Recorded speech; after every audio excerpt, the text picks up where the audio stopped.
Сайн мэсгэн үзэгчдээ Монголын мэдээ агентлаг 7 хоногийн тайм хөтлөлөөр та бүхэнд хүрэхэд бэлэн боллоо. Та бүхэн сайхан амарцгааж байна уу? Тэгэхээр амьдарч байгаа орон нутгад төлөөлөл сонгосон 7 хоногийг бид үдлээ.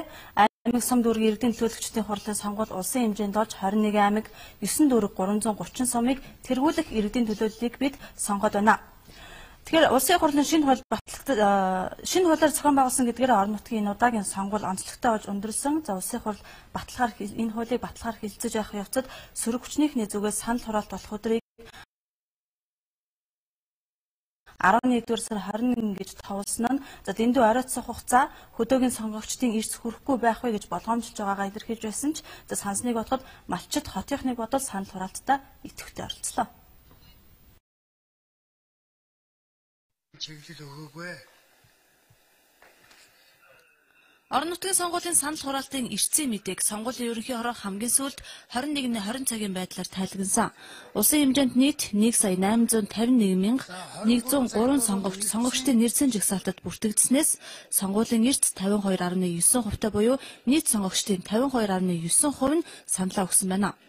Үүнээс 21 аймгийн хувьд дундажлахад 58.71%, харин нийслэлд 45.63% эрсдэлтэй байлаа. За орон нутгийн сонгуультай хамгийн идэвхтэй оролцсон буюу эрс өндөр байсан аймагуудад Баян-Улгийн 66.2%, Баян-Онгор 67.8%, Завхан 65.4%, Сүхбаатар 64.9% таагаар орж байна. Харин эрс тааруу байсан аймагуудад Орхон 49.9%, Хөвсгөл 54%, Өмнө Говь 60%, Булган мөн 60% таагаар сүүл мөшгөж байна. Гэхдээ эрсцийн энэ мэдээлэл 20 цагийн байдлаар сонгуулийн ерөнхий хорооны нэгтгэсэн мэдээлэл учраас 22 цаг хүртэл нэмэгдсэн гэсэн үг. Тухайлбал Өвөрхангай аймагт 20 эрс 57% байсан бол санал хураалт дуусахад 59% хүрсэн байна. Харин нийслэлийн хувьд орон нутгийн сонгуультай хариуцлага муутай оролцсон гэж хэлж болно. Нийслэлийн 9 дүүргээс 21-ний 20 цагийн байдлаар сонгогчдын эрс хүрсэн 3 дүүрэг байлаа. Бахангай 60%, Багнуур 52%, Налайх 56% эрсдэлтэйгээр сонгогчдод санал хураалтад оролцжээ. За бусад нь 50-аас доош хувьтай байсан учраас нийслэлийн хувьд эрс дөнгөж 45% давсан юм а. Харин хэсгийн орон дээр сонгогчдын эрс 5-10 хүний саналаар дутсан тохиолдол олон байсан юм. Тухайлбал Чингэлтэй дүүргийн 5 дугаар хэсгийн хороо 1630 сонгогч нэрсийн жагсаалтад бүртгэлтэй байснаас 813 хүн саналаа өгч энэ хэсгийн хороон дээр эрс хүрэхэд ердөө 3 хүний санал дутсан юм а. Хан уул дүүрэгт 1 хүний санал дутснаас эрс хүрээгүй тохиолдолж гарсан байна. Тэгэхээр хэд хэдэн хэсгийн хороонд дахин санал хураалт болох нь тодорхой болоод байна. Хуулинд бол одоо эрс хүрээгүй хэсэг дээр л одоо дахин санал хураалт явагдана. Түүнээс бол хурцсан хэсгүүд дээр бол явагдахгүй. Нийт дүнгээрээ бол аймагуд нийслэлийн дүүргүүд бол эрс нь бол нийт хэсгийнх нь хэмжээгээр аваад үзэх юм бол хангалттай хүрсэн. Ер нь тодорхой хэсгүүд дээр бол одоо эрс нь хүрээгүй гэсэн ийм мэдээллийг бол бид нар авсан тий. Ялангуяа аймагуд дээр бол эрс бол хангалттай хүрсэн. Зарим ганц нэг аймаг дээр 1-2 хэсэг дээр хүрээгүй санал тэнцсэн юм тохиолдол гарч байна. Хэрвээ санал тэнцэх юм бол дахин санал хураалт явуулна гэсэн юм байж байгаа. 2 хүний санал тэнцсэн байхгүй юу?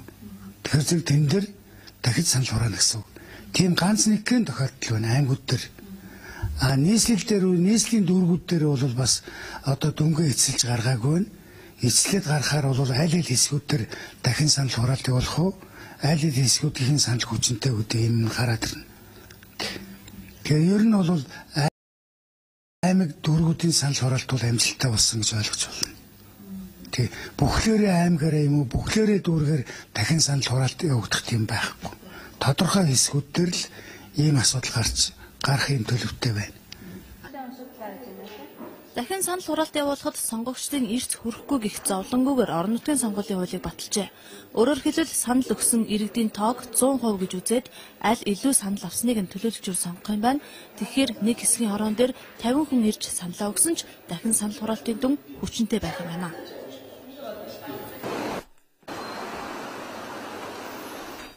За орон нутгийн сонгуулийн албан ёсны дүн хэдийгээр гараг байгаа ч намууд ажиглагчдаас авсан мэдээлэлээр өөр өөрийн ялтыг өнгөрчүүд 7 хоногт зарласан юм а. Тэгэхээр ардчилсан намын хувьд 4 аймаг нийслэлийн 9 дүүргээс 8-д нь ялалт байгуулсан гэдгээ мэдэгдсэн. За харин Монгол Ардын намын хувьд 21 аймгийн 9-т нь ялалт байгуулсан гэдгийн мэдээллийг мөн л ажиглагчдаас авсан мэдээлэлээр үндэслэн олон нийтэд зарласан юм а. Тэгэхээр 3 дахь хүчин болж орон нутгийн сонгуульд оролцсон Монгол Ардын хувьсгалт намынхан ч бас өнгөрсөн 7 хоногт сонгуулийн тухай мэдээг хэлсэн юм. Тэр бол одоо 3-4 хоногийн дотор л гарнаа гэж байна. Тэгэхээр энэ бас тодорхойгүй байдал байхгүй тулд одчилсан нам бол энэ орон нутгийн сонгуульд ерөнхийдөө хавтгай ялалтыг бол байгуулсан байгаа. 8 оны сонгуулийг та бүхэн мэдж байгаа. 4 аймагт ардчилсан нам ялалт байгуулж нэг дүүрэгт хан уул дүүрэгт ялсан. Үндсэндээ 31-жээс бол 5-д нь бол ялалт байгуулсан ийм дүнтэй байсан. Өчигдрийн орон нутгийн сонгуулийн үр дүнд ардчилсан нам бүх аймгийн 3-2-т нь бол яг эцэлж гараагүй байгаа учраас би бүх аймгийн 3-2 гэдэг бол 14-5 аймагт бол бид нар ялалт байгуулж байна. За дүүргээс бол баганга дүүргээс бусад дүүрэгт бол бас ялалт байгуулж байна. Зарим нэг дүүргийн хэсэг дээр нь эрцгүй гэж байгаа боловч тэр эрцгүй байгаа гэдэг газарт бол хүмүүс санал өгөөд тоолчихж байгаа юм шүү дээ. Тэнд бол бас манайх ялалт байгуулж байгаа. Монгол Ардын нам 21 аймгийн 9-т нь ялалт байгуулсан байна. Энэ бол Говьалтай аймаг, Говьсүмбэр аймаг, Дархан уул аймаг, Дорнод аймаг, Дунд Говь, Завхан, Өөр хангай, Сэлэнг, Хөвсгөл гэсэн ийм 9 аймагт баттай ялалт байгуулсан байна. Тойрогт нэрлэгдсэн хүмүүсийн чиг за мөн намын нэрсэн жигсаалтаар авсан саналаараач ийм дунгаж байна. Монгол Ардын хувьсгалт нам маань орон нутгийн сонгуульд өмнө улсын хурлын сонгуульд сонгогчдоос авсан 3 дахь хүчнийхээ байр суурийг баталгаажуулсан ийм амжилтыг үзүүлээ гэдгээ та бүхэнд албан ёсоор мэдэгдэж байна. Тодорхойлж хэлэх юм бол улсын хурлын сонгуульд Монгол Ардын хувьсгалт нам Монголын үндэсний арс намтай шудраг бас эвслийг байгуулан оролцож өнөөдөр улсын хурлд 11 гишүүний төлөөлөл бүхий улмаар засгийн газрыг хамтран барилдаж байгаа юм улс төрийн хүчин болж чадсан. Энэ удаагийн орон нутгийн сонгуул бол Монгол Ардын хувьсгалт нам өөрийн уйгуул нэрээ зэрэглэснээс хойших хамгийн анхны орон нутгийн сонгуул. Нөгөө талаар бол өмнө бид иргэдийн хуралд аливаа төлөөлөлгүй байсан. Тэгвэл өнөөдөр Монгол Ардын хувьсгалт нам улс орны хэмжээнд 2900 гаруй нэр дэвшигчдийг нэрийг нь дэвшүүлж энэ сонгуульд оролцсон. Намуудын өгч байгаа мэдээлэлээс харахад Монгол улс 21 биш 23 ба түүнээс илүү тооны аймагтай болчиход байгаамаа. Тийм ч учраас иргэдийн хувьд одоо хийсэн сонголтынхаа үр дүнг мэдхийг хамгийн ихээр хүлээж байна. Сонгуулийн санал хураалтын албан ёсны дүн мэдээ хэдийгээр гарах тухай асуудлаар сонгуулийн ерөнхий орны тайлбарыг та бүхэнд хүргэе. Хуулийн дүг заасан байдаг гэхээр аймаг сум дүүргийн сонгуулийн хороо сонгуулийн дүнг нэгтгэхэд хуралдаанаараа хилцээд тэгээд одоо тухайн өөрийнхөө одоо аймаг сум дүүргийн иргэдийн төлөөлөгчдийн хуралд өргөн мэдүүлэх одоо ийм хуулийн залттай. Сонгуулийн ерөнхий хороонд биш өөрийнхөө аймгийн, өөрийнхөө дүүргийн, өөрийнхөө сумын иргэдийн төлөөлөгчдийн хуралд өргөн мэдүүлдэг. За энэ хуулийн хугацаа нь бол 5 хоног байж байгаа. За тэгэхээр бол бид бол аймаг сум дүүргийн сонгуулийн хороодтой бол хуулийнхаа хугацаанд багтаагаад энэ өргөн мэдүүлээ гэдэг ийм зөвлөмжийг бол өгч байна. За түрүүчээсээ бол бас дүнгээ ялангуяа аймагуд бол дүнгээ гаргаад сумдаасаа мэдээг аваад ингээд бас зэгцрээд бол явж байна. Тэ албан ёсны нэгдсэн өргөн мэдүүлсний дараа сонгуулийн ерөнхий оронд мэдээг ирүүлэх юм хуулийн залттай. Тэр нь бас хугацаатай. өргөн мэдүүлснээс хойш бол 7 хоногийн дотор сонгуулийн ерөнхий оронд бол мэдээг ирүүлнэ. Тэгэхээр бол манай иргэд сонгогчид энэ нам эвслүүд бол бас энэ хуулийн хугацаатай хэн өргөн мэдүүлдэг үүдийг бол хүсэнийг ойлгож мэдэх ёстой.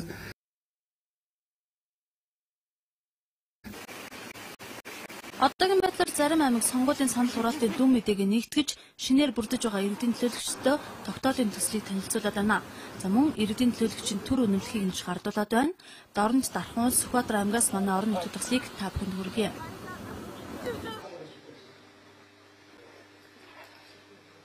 Өчигдөр Дорнод аймгийн сонгуулийн тойргоор орон нутгийн сонгуульд танилцуулж аймгийн иргэдийн төлөөлөгчдийн хуралд нэр дэвшиж сонгогчдын олонхын саналыг авсан нэр дэвшигч нарт төр үнэлгийг гардуулж өгчээ. За Дорнод аймгийн иргэдийн төлөөлөгчдийн хурлыг Монгол Ардын намаас тойрогт 13, нэрсийн жагсаалтаар 5 нийтдээ 18, зарчсан намаас тойрогт 8, нэрсийн жагсаалтаар 6 нийт 14, Иргэний зориг ногоо намаас нэрсийн жагсаалтаар 1, за бие даагч нэр дэвшигч 2 гэсэн нийтдээ 35 төлөөлөгч сонгогдсон байна. Хурлын төлөөлөгчийн төр үнэлэх олох тухай аймаг сум дүүргийн иргэдийн төлөөлөгчдийн хурлын сонгуулийн тухай хуулийн 57 дугаар зүйлийн 57-гийн 7 дахь заалтыг үндэслэн тогтоох нь 1. Тус хуулийн 54 дугаар зүйлийн 54-ийн 4 дахь заалтаар сонгогчоо сонгогдсон нэр дэвшигчдийг 1-р хавсралтаар 54 дугаар зүйлийн 54-ийн 6-гийн 5 заасны дагуу төлөөлөгчөөр сонгогдсон нэр дэвшигчдийг 2-р хавсралтаар тус баталсгүй. Орон нутгийн сонгуулийн хуулийн дагуу 6 дахь удаагийн орон нутгийн сонгуульд миний бие Дорнод аймгийн Баян Дон сумаас 3 дахь удаага ингэж аймгийн иргэдийн төлөөлөгчдийн хурлын төлөөлөгчөөр сонгогдож байна. Манай иргэний зэрэг ногоо намын хувьд бас нэлээд бэрхшээлийг туулж иж энэ аймгийн иргэдийн төлөөлөгчдийн хурлд судалгаа болж байна л доо. Гэсэн чи яг зөв ганц судалтай ч гэсэн бид аймгийнхаа хөгжил дэвшлийн төлөө тийм улс төрийн хүчтэй тийм иргэдийн төлөөлөгчдөйгээ нэгдэж хамтарч ажиллах болно. За энэ удаад Монгол Ардын нам болон Иргэний зориг ногоо намынханд төр үнэмлэхийг нь гардуулж өгсөн бол зарчсан намынхан ирэх нэгдэх өдөр төр үнэмлэхээ гардаа хүсэлтэд сонгуулийн тойргооронд ирүүлсэн байна. Дархуулчсан нам Монгол Ардын хусгалт нам бие даагчид гэсэн субъектүүд орон нутгийн сонгуульд оролцсноос за аймгийн иргэдийн төлөөлөгчдийн хуралд Монгол Ардын намаас 13 нэр дэвшигч, ардчсан намаас 6, бие даагч 1 нэр дэвшигч сонгогджээ. 33 одоо төлөөлөгч сонгох хэвээр. Үүнээс одоо 32 нь төлөөлөгчөөр сонгогдсон тооцож аймгийн сонгуулийн хороо одоо дүнгээ гаргаж өнөөдөр бол одоо төр үнэлтгийг гардуулах гэж байна. За аймгаас бол одоо 15 дугаар баг дээр нэг төлөөлөгч сонгогдох хэвээр. Энэ дээр бол дахин санал хураалт явуулсны дараа дүн нь гарах юм. За харин Дархан уул аймгийн хувьд нийт сонгогчдын 54.2% сонгуульд оролцож саналаа өгсөн байна. Харин Дархан сумын 2 хэсгийн орооны санал хураалт 50% хүрээгүй учраас хүчингүй тооцогдох оруулжээ. Манай залуучууд, хайлангуй залуу манай дарханчууд маань энэ сонгуульд бол орон нутгийн сонгуульд бол их итгэх муутай оролцлоо гэж хэлмээр байна. 50 жилийн түүхийг дахин бичих ийм одоо хариуцлагыг оногдуулсан байгаа гэж манай намын хамт олон хүлээж байна. Энэ аймгийн иргэдийн хуралд эмэгтэйчүүдийн төлөөлөл 3-аас 4 хүн байна. Бас тодорхой хэмжээний ийм эмэгтэйчүүдийн төлөөлөл орж ирж байгаад бас баяртай байна. Иргэдийнхээ амьдрал ажлыг сайжруулахын төлөө л одоо ажиллана гэж бодож байна да. Дархан уул аймагт Монгол Ардын нам, ардчсан нам, Монгол Ардын хусгалт нам, бие даагчид гэсэн субъектүүд орон нутгийн сонгуульд оролцсноос за аймгийн иргэдийн төлөөлөгчдийн хуралд Монгол Ардын намаас 13 нэр дэвшигч, ардчсан намаас 6, бие даагч 1 нэр дэвшигч сонгогджээ. 36,767 сонгогч нийсийн жагсаалтанд бичигдсэнээс 24,602 сонгогч саналаа өгсөн нь нийт сонгогчдын 66.9% сонгуульд оролцлоо. Монгол Ардын намд 8,946 сонгогч саналаа өгсөн нь нийт санал өгсөн сонгогчдын 40.14% байна. За ардчилсан намд 12,256 сонгогч саналаа өгсөн нь нийт за Монгол Ардын хавьсгалт нам, Монголын үндэсний ардчилсан намын шударга ёс явсалд 10,083 1083 сонгогч. Тэгээ 1083 сонгогч саналаа өгсөн байна. Энэ 486 хувь нь эзэлж байна. Ховд аймгийн хувьд санал хураалтын дүнгээ нэгтгэсэн ч гэсэн иргэдийн төлөөлөгчдийн хуралдаанд танилцуулаг байна. За Уурхангаа аймагт ч бас санал хураалтын дүн гарсан ч албан ёсоор зарлааг байна. За Уурхангаад аймгийн иргэдийн төлөөлөгчдийн хурлын 41 суудлын 24-ыг нь Монгол Ардын нам, 16-г нь ардчилсан нам, Монгол Ардын хувьсгалт нам 1 суудлаа авсан тухай албан ёсны мэдээг бид аваад байна. Завхан аймгийн хувьд иргэдийн төлөөлөгчдийн 41 суудлаас 28-ыг нь Монгол Ардын нам, 13-ыг нь ардчилсан намаас нэр дэвшигчид авсан байна. Харин Увс аймгийн хувьд иргэдийн хурлын 41 суудлын 25-ыг нь ардчилсан нам, 15-ыг нь Монгол Ардын нам, Монгол Ардын хувьсгалт нам 1 суудал авчээ. Баяуулгын аймгийн хувьд иргэдийн хурлын 33 суудлын 20-ыг нь ардчилсан нам, 12-ыг нь Монгол Ардын нам, 1 суудлыг Монгол Ардын хувьсгалт нам авсан гэдэг мэдээллийг бид аймагуудын тойргийн ороодоос авлаа.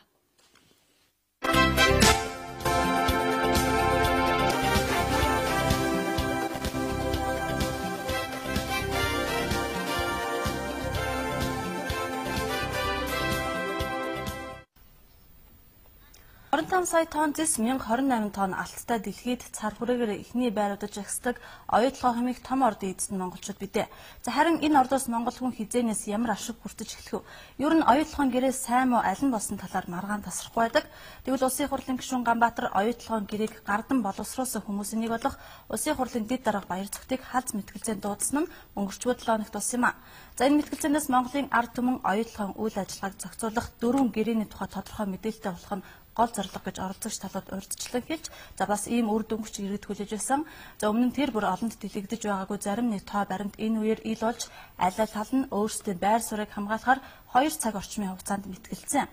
За оюутлогын гэрээний тухайд өрнсөн мэтгэлцээнээс зарим онцлог мэдээллийг та бүхэнд товчлон хүргэж байна.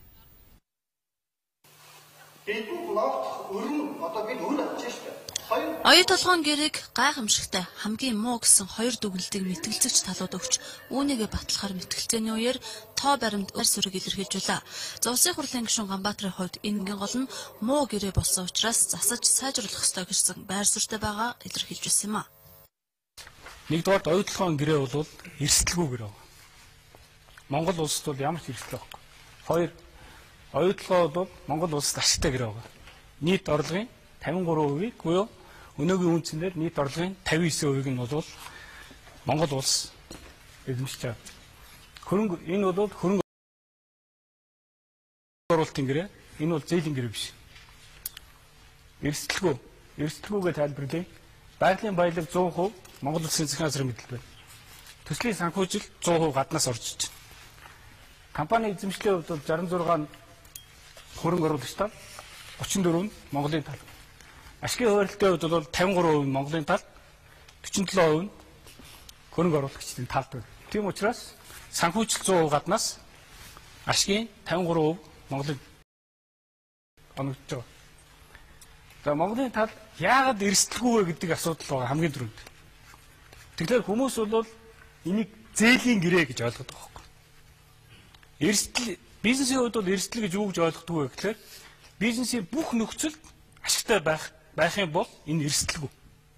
Өөрөөр хэлбэл бизнес ашигтай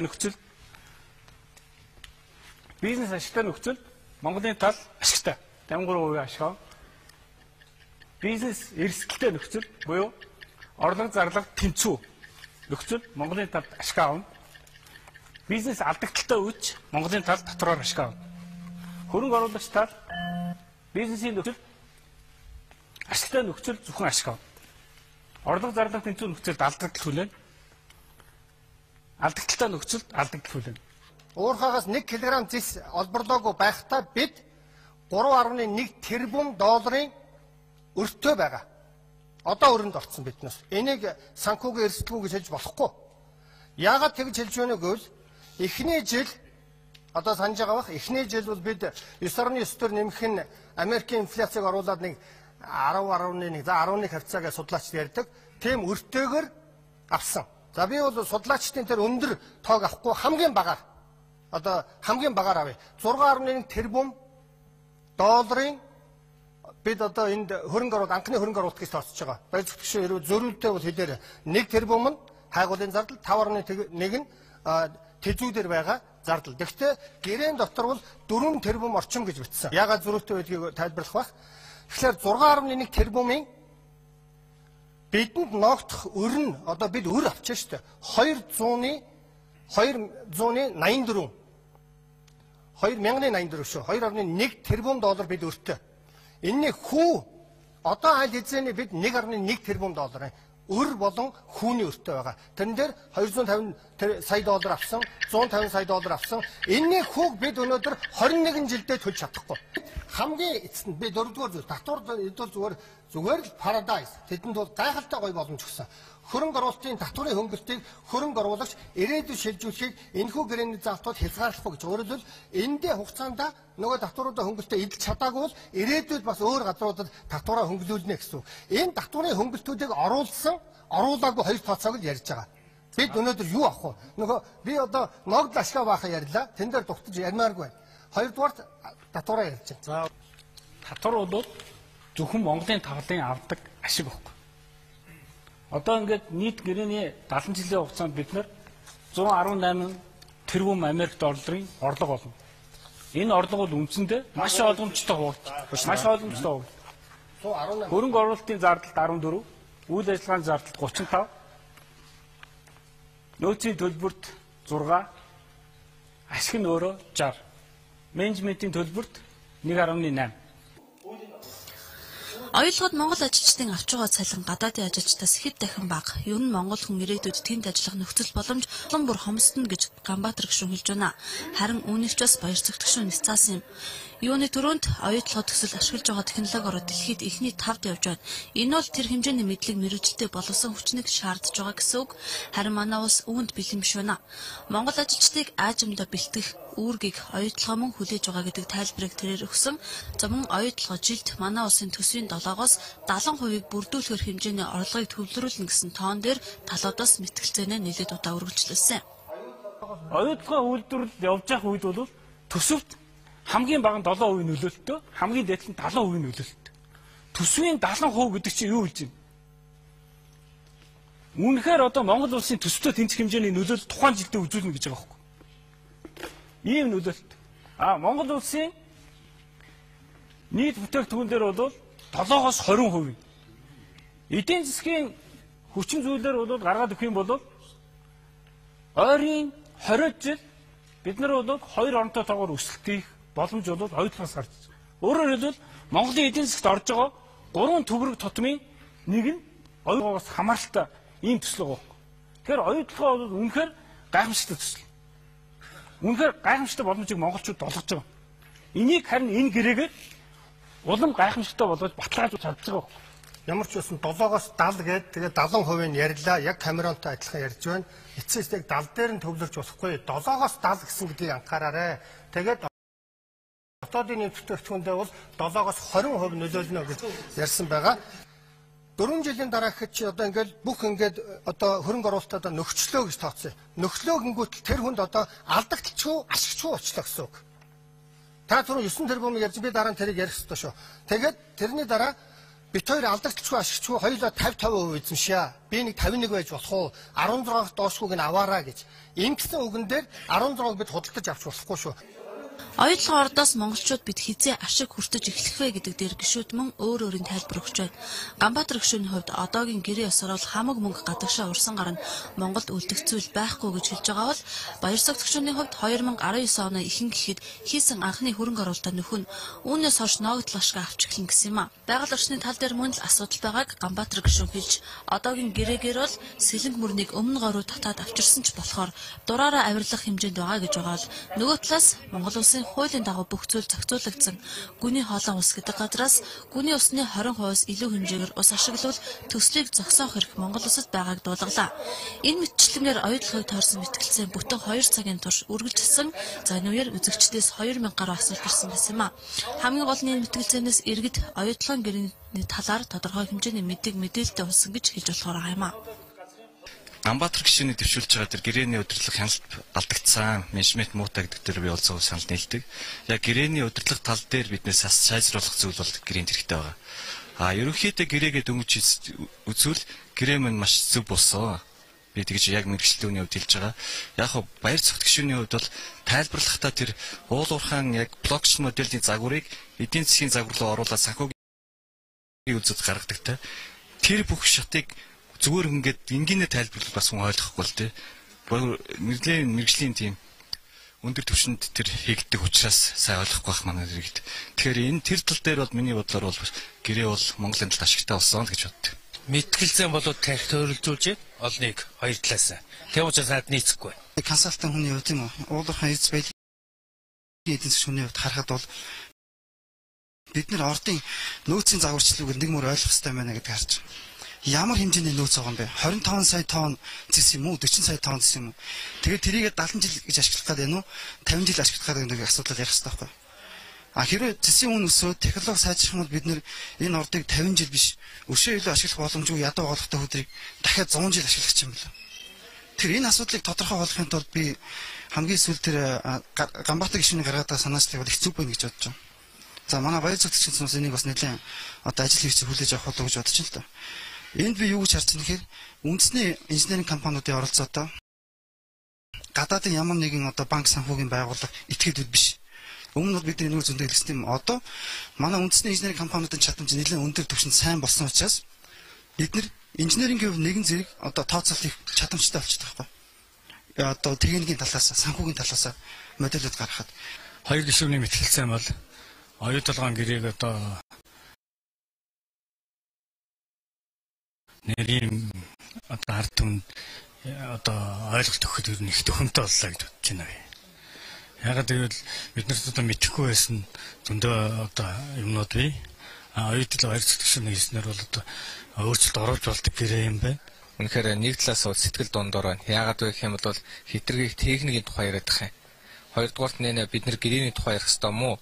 Засгийн газар оюу толгой хоорондын ярилцсан тэр асуудлыг ярих юм. Мэдээж засгийн газрыг төлөөлж ярьж байгаа хүний хувьд бол засгийн газарт ашигтай сонсогдож байгаа. Гэтэл үнэхээр тэр гэрээнд жишээлбэл 20 жилгээд яагаад даал болгоцсон юм? Хуулийн дээр 20 гэсэн ойлголт байхгүй ш. 30 гэсэн тоогоо. Тэгсэн чи өөрөөсөө дураараа 20 гэд Монголын улсын газар нутгийг 70 жилээр өгчгөөд дураараа 20 гэсэн хуулинд байхгүй тоо тавьчаад тэрийг гэрээ гэж ярьчаад гэрээгээ зүгээд байгаа нь буруу байхгүй юу? Оюу толгой гэдэг том төслийн үйл явцад нэг том алхам боллоо. Тэр нэмэр утгаараа гэхээр ард түмэн ямар ч байсан үннийг мэдлээ.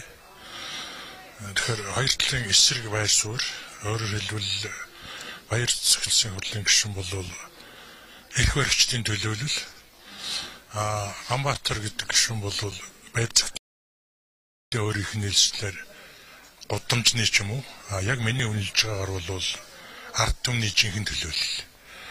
Тэгэхээр ард түмний дундаас гарсан энэ төлөөлөл бол үннийг ярьлаа. Баяр зөвтгч бол өөрийнхөө хуучин байр суурь, эрх баригчдын байр суурь, гадаадын хөрөнгө оруулагчдын байр суурийг хамгаалж ярьлаа. Тэгэхээр энэ төслийн үе шат эхэлж байгаа энэ үед нэг том алхам хийлээ. Энэ юу бол цаашдаа яригдах, цаашдаа ард түмэндээс үннийг олох энэ үйлсэд том нэмэр боллоо гэж бодож байна. Энэ дээр бол хамгийн гол зүйл нь хэн хэнийгээ ялгагдах тэр биш ээ. Хамгийн гол нь бид энэ талаар ярих ёстой. Бид энэ дээр нэгдсэн ойлголттой байх ёстой. Ингээд хамгийн гол зүйл бол манай орд 100% бидний энэ өмч болсон түүхийн эдээ бид яг хэдээр үнэлж байгаа юм. Тэрний төлөө бид энэ дээр нь байгаа экскаватор шанага манагны тэр хурц жотооны 34% эзэмшээд зээлтэй эзэмшсэн доор нь байгаа тэр өмчийг тэдэнд хэдээр өгсөн бэ? Тэр үс тооцогдоод байна. Хоёрдугаарт ярьж байгаа гол зүйл гэвэл зээлийн гэрээ биш л гэдэг. Бид ч тэгээд лайбер дээр нэмэх 6.5 гэл энэ чи 7.5% хүүтэй зээл аваад байна шүү дээ. Чинь маш том зээл шүү дээ. Тэгээ том өнгөний зээл энд орохгүй юу? Анхны хөрөнгө оруулалтууд бол хамаагүй нэмэгдэж байгаа энэ цаг үед бол бидний төлөх юм чинь бас л цаашаа явна шүү дээ. Энэ тал дээр бид бас нэгдсэн байр суурьтай байх ёстой. Би 3 жил хийсэн үнэн учраас тайлбарласан. Тэгээд би хүнд хүргэж чадахгүй байх шиг байна. Тийм учраас ямар ч байсан энэ дөрвөн гэрээг дөрвөлнгийн нэгдүгээр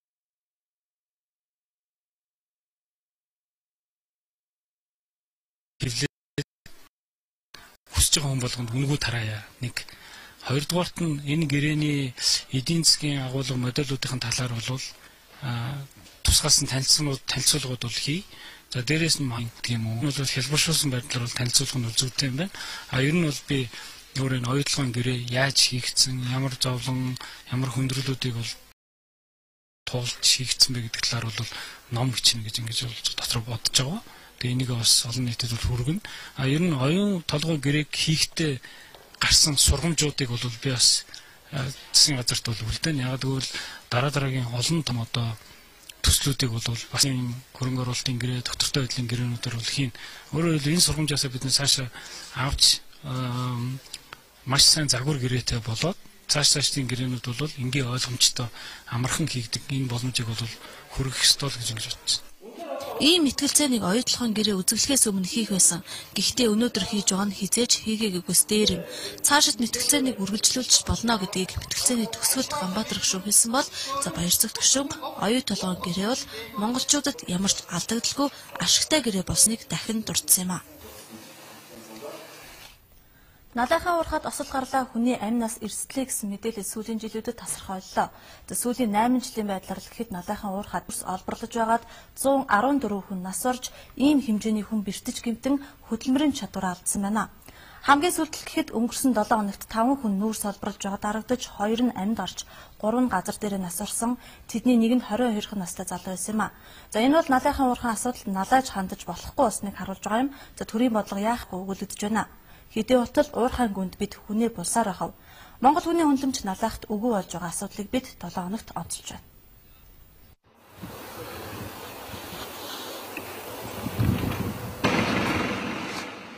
Налайхаа уурхад яг өнөөдрийн байдлаар 140 гаруй аманд 1000 орчим хүн нүүрс гараар олборлож байна.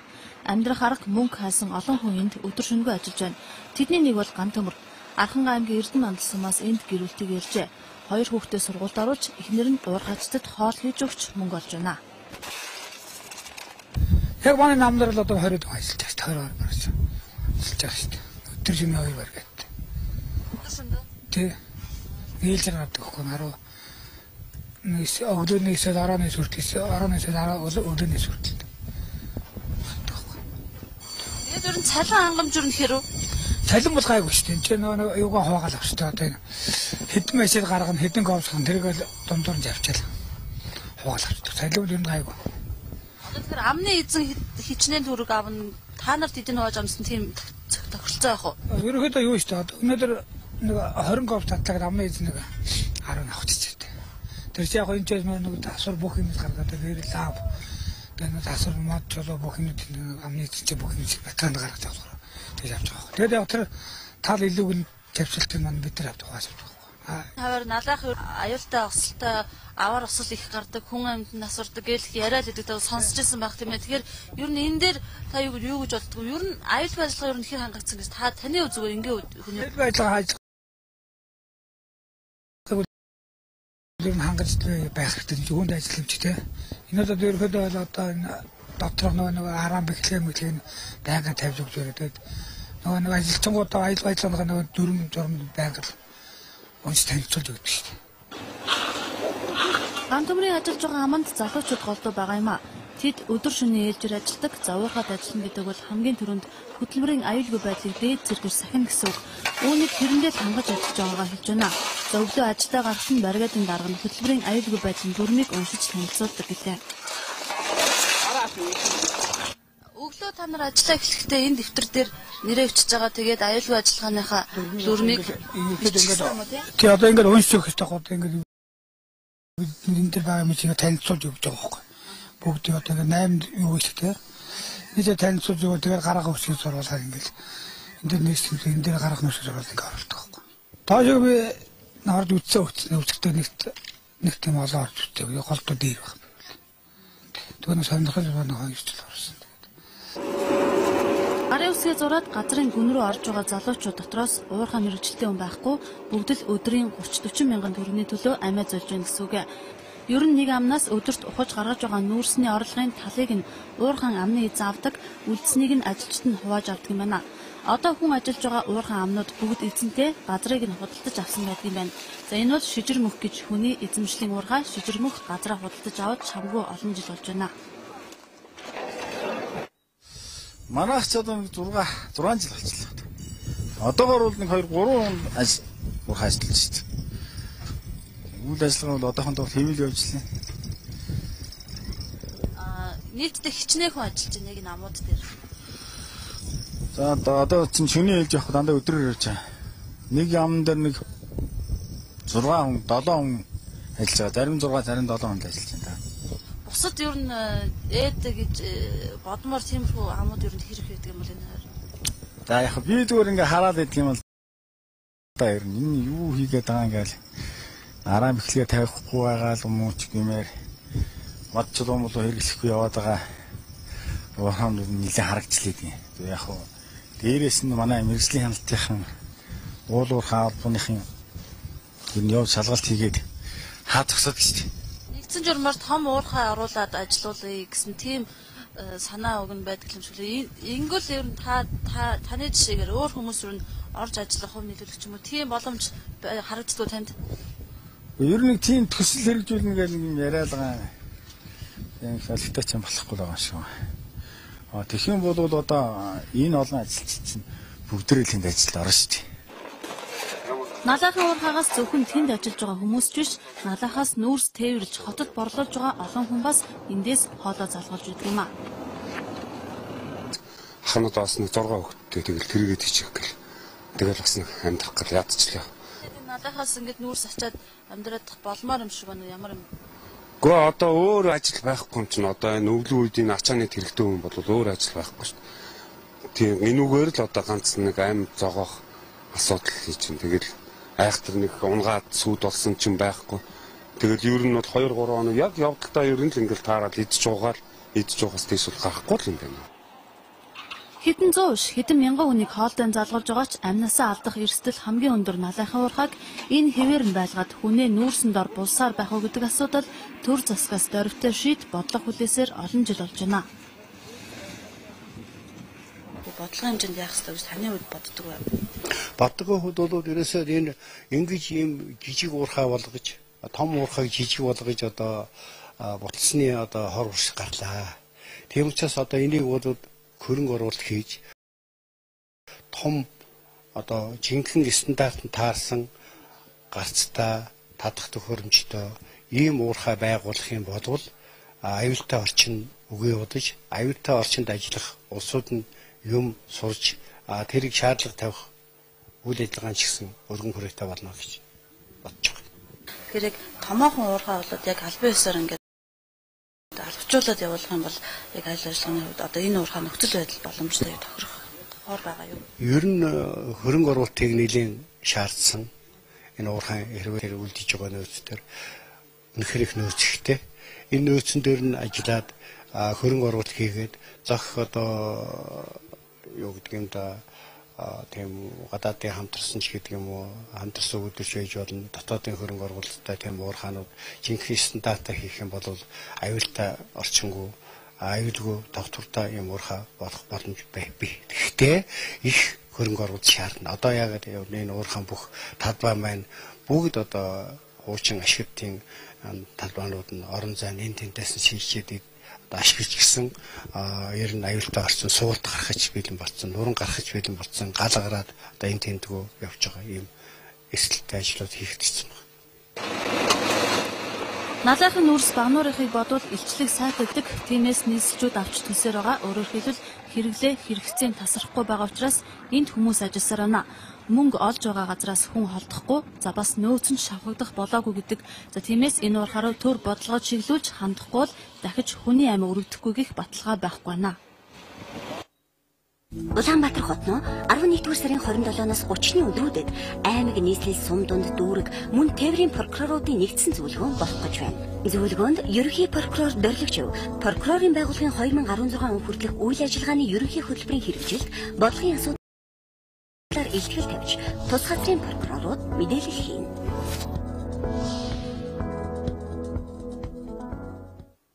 Ирч хүч, мэдлэгийн менежмент, бүтээлч харилцаа, нийгмийн хариуцлага, эх орон сэтгэж.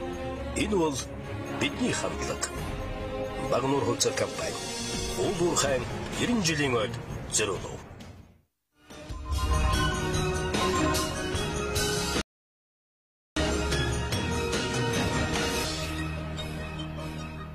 Арамын төргийн хүмүүс тэгэхээр Израиль Палестины Хамас хөдөлгөөнийхний эвлэрлийг гэрээ байгуулж 8 хоног үргэлжилсэн дайныг эцэс төгсгөл болгосон нь өнгөрсөн 7 хоногт олон улсад онцлог үйл явдлын нэгд тооцогдож байна. Талууд хилцээний ширээний ард сууж галаа зогсоохоор шийдэлд хүрсэн нь боломжийн амжилт.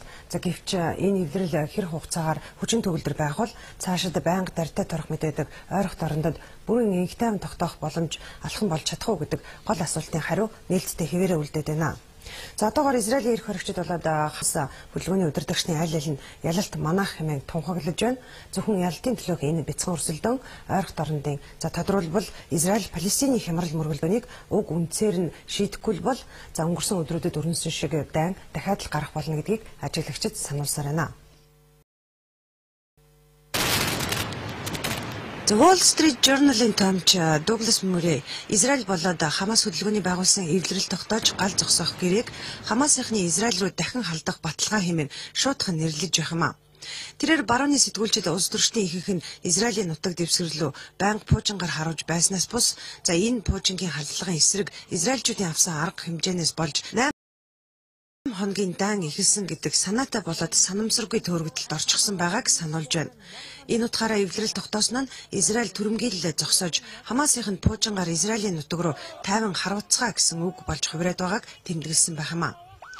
Түүнчлэн энэ 7 хоногийн дундуур эцэс болсон мөргөлдөөн үүссэн гол шалтгаан нь Газын зурсыг буслан хаасантай эсвэл Палестины тусгаар ус байгуулагдаагүйтэй огтхон ч холбоогүй. Харин сүүлийн 60 жил өөрчлөгдөөгүй суур шалтгаан нь хөрш орнууд нь бүр 1948 оны Хилийн зурвсын дагуу энэ нутагт Израиль ус ёсгүй гэж үздэгтэй холбоотой гэж байх юм. Түүний энэ дүгнэлттэй олон улсын ихэнх ажиглагчид санал нэгдэж байгаа юм.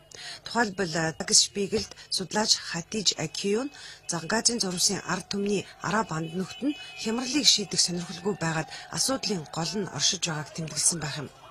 Үнэхээр түүний тэмдэглэснээр хөрш орнууд нь энэ хямрал дотоод улс төрийн асуудлаас нь олон нийтийн анхаарлыг сарниулахад нь тусалж байгаа учраас шийдвэр төгс байж чадахгүй байна. Арабын анхан дүүсүүд болоод Иран улс дайн тулаанаар асуудлыг шийднэ гэдэгтэй бус. Тэдэнд энэ хямрал хэрэгтэй палестинчууд хямд өгөөшн болох боломжтой тул зэвсэг хөрөнгө мөнгө нийлүүлж байна гэж үзэж байгаа юм. Тиймээс их судлаачид болоод олон улсын ажиглагчид палестинчууд хөрш Израильдаа найдлага тавьж хил амаа олзож байж ойрох дорнодын бүс нутагт инхтайм тогтоох боломжтой гэж баталж байна. Гэхдээ үүний тулд хэд ортодокс иудейчүүд эсвэл хэд исламист үзэлтнүүдгүйгээр энэхийн шийдлийг олох хэрэгтэйг сануулж байна. Энэ удаад израильчүүдийн өвлөн бага нэртэй ажиллагааны уршгаар Газын зурвас 148 хүн амиа алдсны 40 хүүхэд багчууд байсан бол олон зуун хүн гэмтэж шархадсан. Мянгаар орох оронгүй болцоож иргэний дэд бүтэц ноцтой хохирол амссан. Гэвч Хамасынхан Палестины засаг захиргааны удирдагч Махмуд Аббастай ч яриа хэлцээ хийдэггүй. Террористуудтай хизээч эвлэрэхгүйг амлаж исэн Израилийн эрх хоригчдыг буулд хийлгэж чадсан нь тэдний хувьд ялалт гэж тооцож байна. Дотоодын хагарал санал зөрөлдөөн гүнзгийрч байгааг баталсан нэгэн үйл явдал Европт өрнөсөн нь Европын албаны дээд уулзалт байлаа гэж олон улсын ажиглагчид томчид тэмдэглэж байна. Брюссел хотноо тус албаны гишүүн 27 орны төр засгийн тэргүүнээр уулзаж 2 өдөр үргэлжилсэн энэхүү уулзалтаар 2014-өөс 2020 оны төсвийн төслөө батлах ёстой байсан ч зөрөлдөөн арилгаж дийлэлгүйгээр тарцгаас юм а. Европын албан анх удаага 1980 оноос хойш цугцааны төсөв баталж эхэлсэн бөгөөд гишүүн орнуудын төсөв үрийн хямралаас болоод анх удаага нэмсэн биш харин тансан төсвийг батлах ёстой болсон. Төсвийн зарлыг бууруулах шаардлагыг тавьсан холбооны орнуудыг их Британи тэргүүлж исэн бол тэдний эсрэг Европын албаны студиогийн олон улсын санхүүгийн тусламж авахгүй бол дампуурч араасаа олон орныг ангал руу татаж мэдхээр байгаа Грек, Португал, Испани зэрэг улсууд зогсож байсан юм а. Тиймээс хэвлийнхэн баячууд нь ядуустаа буулт хийсэнгүй хэмээн энэхүү дээд уулзалтын үр дүнг тодорхойлж байна. Европын албаны төсвийн орлогын ихэнх хувийг гишүүн орнуудын татвараар бүрдүүлдэг. Төсвийн төслийг Европарламент, Еврокомиссийн хамтар боловсруулдаг.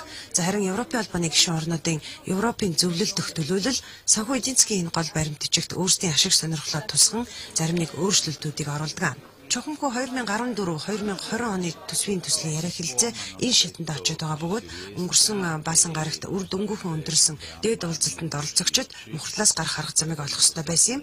Еврокомиссийн төслөөр бол төсөв жилдээ 143-аас 151 тэрбум евро, харин 7 жилийнх нь 1 триллион евро давсан байхаар төлөвлөсөн байсан юм а.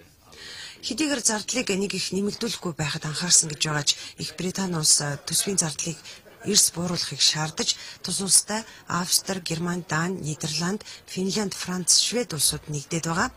Харин тэдний эсрэг Польш, Португал дэргүүтэй 16 орн нэгдсэн. За ер нь урт хугацааны төсвийн төслийг баталгахад санал зөвлөдөн гишүүн орнуудын тоо 100 байхад ч ихээхэн гардаг байсан.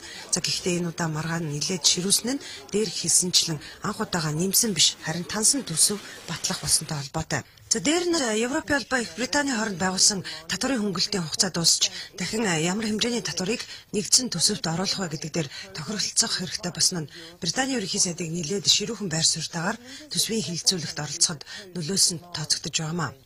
За түүнчлэн нэгдсэн төсөвт оруулж байгаа хөрөнгө мөнгөний хувь хэмжээтэй холбоотой асуудал энэ удаад нэлээд хурцаар маргаан үүсгэж байлаа. За Дани л гэхэд хүн амын тоотойгоо харьцуулахад гол донор гэгддэг Германаас илүү татварыг төсөвт төвлөрүүлж байна хэмээн маргах жишээтэй. Харин Франц, Итали улсууд татварынхаа хэмжээгээр дээгүүрт бичигдэгч холбооны хөдөө аж ахуйн салбарт зарцуулах хөрөнгө мөнгө татаасын хэмжээг бууруулахыг эрс эсэргүүцэж байлаа. За гэтэл намайг амраа гэдэггүй. Намайг төөтөө гэдэг. Амраа бол баг. Харин би бол турга. Бид хоёрт адилхан зүйлсүүд их бий. Бид хоёр адилхан жүжигчд. Бид хоёр адилхан эрчүүд. Бид хоёрын биеэр нар зөв цус эргэлдэн байдаг. Залуу та өнөөдөр 3 литр пив 350 г арх ухын оронд 350 г цусгаан бэлгэл талгийн орон дээр боломжийн ерөнхийлөгч цусгаан бэлгэд амьдрал бэлгэлсэн юм. Би ч бас цусгаан бэлгэл. Харин амьдрал бэлгэлээ 350. Үзэгчдээ та мэдээ хүлээн авна уу?